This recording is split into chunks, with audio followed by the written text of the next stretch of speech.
Hello everyone, welcome to my channel English Literature with Sumi. So in today's video I'm going to discuss about the age of revival or the revival of learning or the age between Chaucer and Spencer.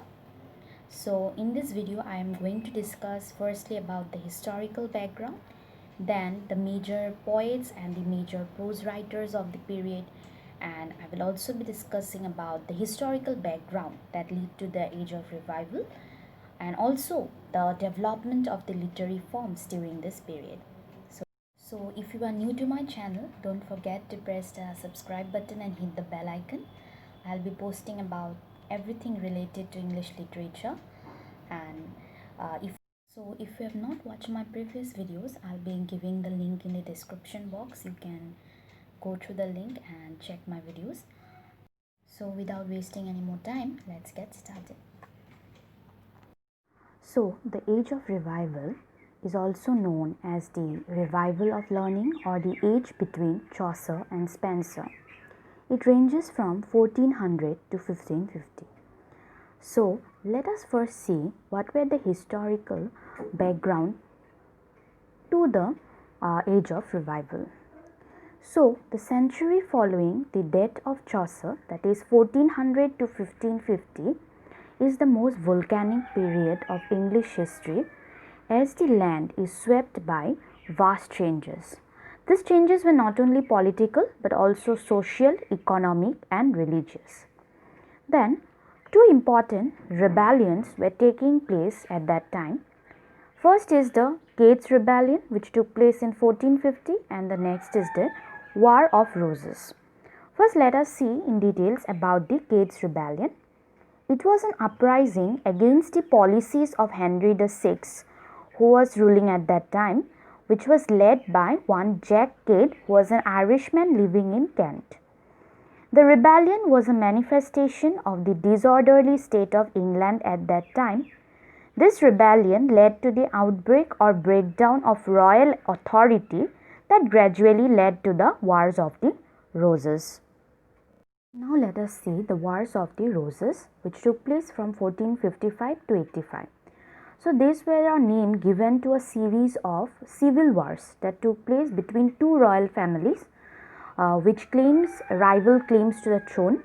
These two families are the Yorks and the Lancasters. The war took its name from the two roses that symbolize the two families. Lancaster family was symbolized by the red rose, and York family was symbolized by the white rose. Then there were certain major causes that led to this War of the Roses. Let us see what are they. A disputed succession dating back to the overthrow of Richard II, who was a York, by Henry Bolingbroke, who was a Lancaster, back in 1399. Then breakdown of royal authority due to Henry VI's bouts of mental illness. Then rise of large independent noble armies with no direct loyalty to the crown.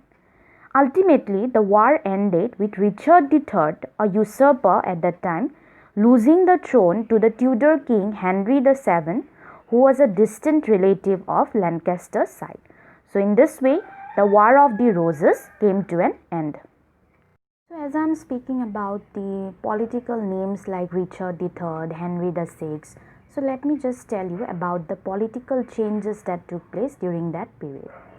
So firstly, Henry V was crowned as king in 1413, but he led his army abroad to France to gain the French crown in 1415. So he died in 1422 and his son Henry VI succeeded him to the throne, but Henry VI was not strong enough to maintain a powerful hold. So ultimately reign of Richard III followed, and Richard III, as I have already told you, he died fighting in the Bosworth Field during the Wars of the Roses. So Henry VIII became king. His reign, that is Henry VIII's reign, it marked the transition from a medieval to a modern nation. So these were the political changes in terms of kingship or in terms of the throne from one hand to another that took place during that period. Before going further, let us see what is meant by revival of learning or the age of revival. The term denotes the gradual enlightenment of the human mind after the darkness of the Middle Ages. The terms like Renaissance, Humanism are often applied to this movement, but they are different terms. Renaissance refer to the revival of art resulting from the discovery and imitation of classic models in the 14th and 15th centuries. On the other hand, humanism actually refers to the revival of classic literature. So, this period, that is the age of revival, is also marked by the major developments like the voyages of da Gama, that is Vasco da Gama, and Columbus, the sciences and the inventions of the Arabs, the flood of Greek literature with the new art of printing, revealing a new world of poetry and philosophy, and also the scholars flocked to the universities to learn many new things. So, in this way, it is a revival of learning. That means new learning began to develop during this period. Now, let us discuss the poetry of the period. So, there were two types of poets, English Chaucerians and Scottish Chaucerians. First, let us discuss about the English Chaucerians. They were a group of 15th and 16th century poets who were influenced by Geoffrey Chaucer. They used Chaucerian diction and poetic forms in their poems and in their works. Firstly, it is John Skelton, 1460 to 1529. He came late in this period, but he was the most considerable of the poets, that means of the English Chaucerians.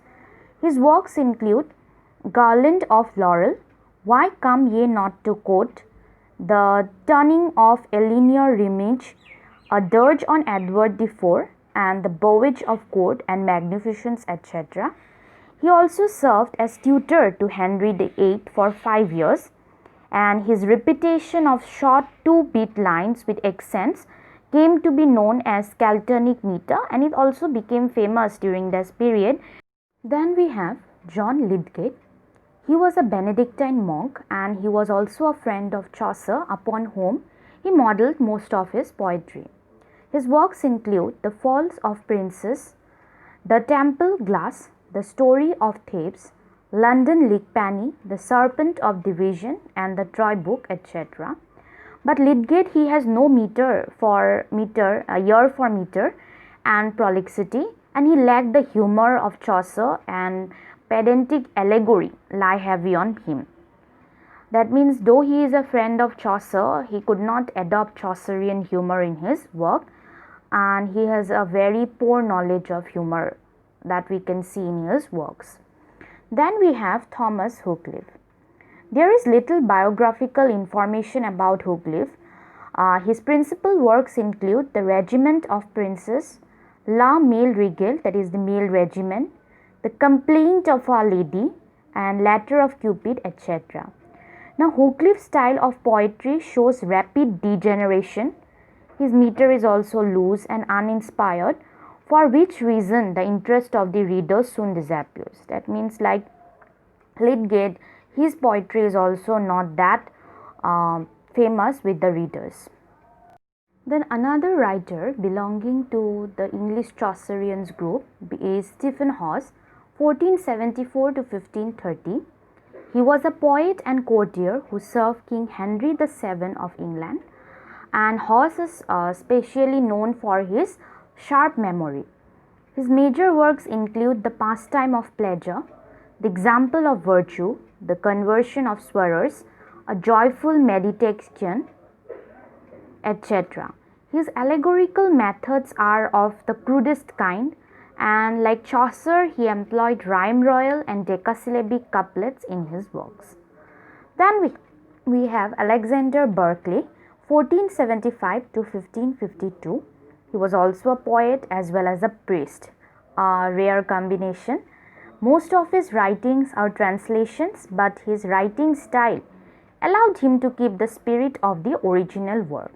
His major works include The Ship of Fools and The Eclogues. Then let us come to the second group of poets, that is the Scottish Chaucerians. They were a group of Scottish poets of 15th and 16th century whose work was also indebted to Chaucer, but they differ in tone, style and subject matter from their English counterparts. English counterparts means the English Chaucerians. Now let us see who were the Scottish Chaucerians. Firstly, James I, 1394-1437. He was a Tudor king who was renowned for being a poet as well as a prince. And it was during his imprisonment by the English in 1424 that James was exposed to English writing. His major works include The King's Square, that means the King's Book, then published to the play Tristis Kirk on the Green, etc. But the authorship of these last two books, that is the published to the play and Tristis Kirk on the Green, is doubtful because we don't know whether it was actually written by James or not. Then we have Sir David Lindsay.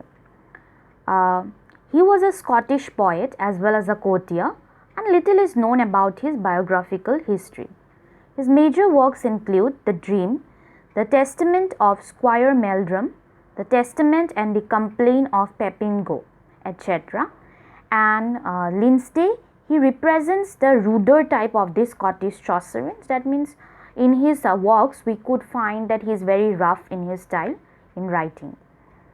Then we have Robert Henryson, who was a significant writer of the 15th century Scotland, but about him also we do not know much about his biographical information. His main works include The Moral Fables of Aesop, The Testament of Cressida, Orpheus and Eurydice, Robin and Macin, Garment of Good Ladies, etc. Then we have William Dunbar, 1460 to 1530.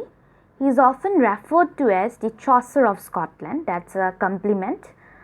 His major works include The Golden Turgay, The Thistle and the Rose, The Dance of the Seven Deadly Scenes, then Two Married Women and the Widow, The Lament for the Macquaries, etc. Then we have Gavin Douglas, 1474 to 1522. He was a Scottish bishop, poet and translator known for his vigorous translation of Virgil's Aeneid into Scot, that means into language of Scotland. His major works include The Palace of Honour, King Hart Consigned, a translation of Virgil's Aeneid, etc. Gawain's style is often overloaded and listless, and he shows little originality to his themes. So apart from the English Chaucerians and the Scottish Chaucerians, we have two other poets whose contributions were great towards English poetry. They were Thomas Wyatt and Earl of Surrey Henry Howard. First, let us see about Thomas Wyatt, 1503 to 1542. He was called the pioneer of English poetry. His frequent travels to Italy made him acquainted with the sonnets of Petrarch. Petrarch was an Italian poet who was famous for his sonnets. He translated several of Petrarch's sonnets form into English, but he differed from Petrarch in terms of the rhyme scheme. So he did not use Petrarch's rhyme scheme. This marked the beginning of an English contribution to sonnet structure, that is 3 quatrains and a closing couplet, the form we know it as today. It was with Wyatt that modern English poetry can be seen to begin. Then we have Earl of Surrey Henry Howard.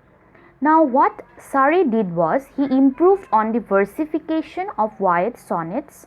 While Wyatt introduced the sonnet into English, it was Surrey who gave it the rhyming meter and division into quatrains, which we now know it as English or Elizabethan or Shakespearean sonnets. He was the first poet to establish or publish in blank verse. Now these two poets, that is Wyatt and Surrey, the court poets, they together composed Total's Miscellany in 1557. It was a collection of poems containing the works of Wyatt and Surrey along with other poets or court poets of that time. In a sense, we can say that Wyatt and Surrey, they formed a bridge between the medieval world and the Elizabethan age. Now let us come to the prose writers of the period. First is Reginald Peacock, 1390 to 1460. He was an English prelate and writer and has been called the only great English theologian of the 15th century. So his major works include The Represser of Overmuch Blaming of the Clergy and the Book of Faith. His books are among the earliest of English controversial works. Then we have William Caxton, one of the most renowned figures of the Age of Revival, 1422 to 91. He is known as the first English printer. His first literary effort was his translation of books into English. The first translation was The Recall of the Histories of Troy. Now Caxton, he spent some time in Cologne to learn the art of printing. The first book printed in England was The Dictes and Sayings of the Philosophers, which was printed in 1477. Now Caxton, it is difficult to overestimate the debt of English literature to Caxton, because he printed almost every English work of real quality known in his day. Then we have another important figure, Sir Thomas More, 1478 to 1535. He was an English lawyer, scholar, writer, member of Parliament and Chancellor in the reign of Henry VIII. So one of his first work was an English translation of a Latin biography of the Italian humanist, that is Pico della Mirandolo, and his Latin works are of excellent merit. They include his Utopia, the description of an imaginary ideal state. It was first written in Latin in 1516 and was not translated into English until 1551. Another important prose writer of the Age of Revival is Sir Thomas Mallory, 1415 to 1471. The greatest English work of this period is actually Mallory's Morte d'Arthur. It is a compilation of tales of romance about King Arthur and his knights of the Round Table. This work is the first major work of prose fiction in English and was first published by Caxton in 1485. Then other prose writers of this period include John Fisher, Hugh Latimer, and Sir John Fortesque, and Thomas Eliot, etc.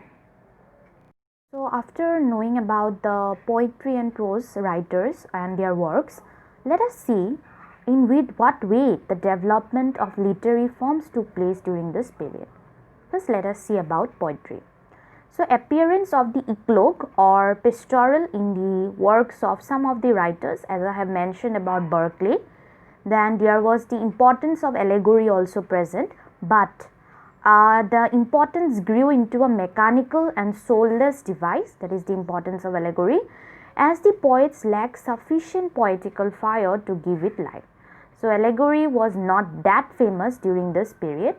Then the development of the ballad and carol continued with highly satisfactory results. That means apart from this one allegory and pastoral, there were also ballads and carols. Then we have prose. So no outstanding achievement in prose, but there was waning influence of Latin and the increasing importance given to English. So English prose appeared only in theological works, that is works related to religion, and William Tyndale and Miles Coverdale, two important names who contributed to the development of the English Bible. Then we have drama. The later Middle Ages bring a rapid growth in the native drama. This can be seen as a preparation for the great age of Elizabethan drama and the Shakespearean plays. The ancient classical drama had long ceased to be a vital force. That means it was inactive during this period. So, drama during this period can be divided into three parts or three types: mystery plays, miracle plays, and morality plays. Mystery plays, they dramatize the stories from the Bible. They were traditionally performed on Corpus Christi Day. Examples include the Wakefield cycle of plays, which are Noah and the Second Shepherd's Play. Then we have miracle plays. They were representations of the lives of different saints, and specially they enacted the miraculous interventions of the saints. Examples are the Conversion of St. Paul, Mary Magdalene, the Play of the Sacrament. Then we have morality plays. They evolved from the medieval sermon and they conveyed a moral truth or lesson using allegorical terms. They personified moral qualities or abstractions. So, example of morality play include The Castle of Perseverance, Everyman, and Skelton's Magnificence. I have already mentioned about it while discussing about the writers. Important dramatists during this period include Henry Medwall, John Restell, John Bale. Then apart from all these writers, we have two important writers without mentioning whom the age of revival will not be completed. They are Desiderius Erasmus, an influential Dutch humanist, a classic scholar, Catholic priest and a theologian. His The Praise of Folly is well known, and it is a satire employed to attack superstition and the abuse of doctrine within the Catholic Church. Then we have Niccolo Machiavelli, 1469 to 1527. He was an Italian author and statesman.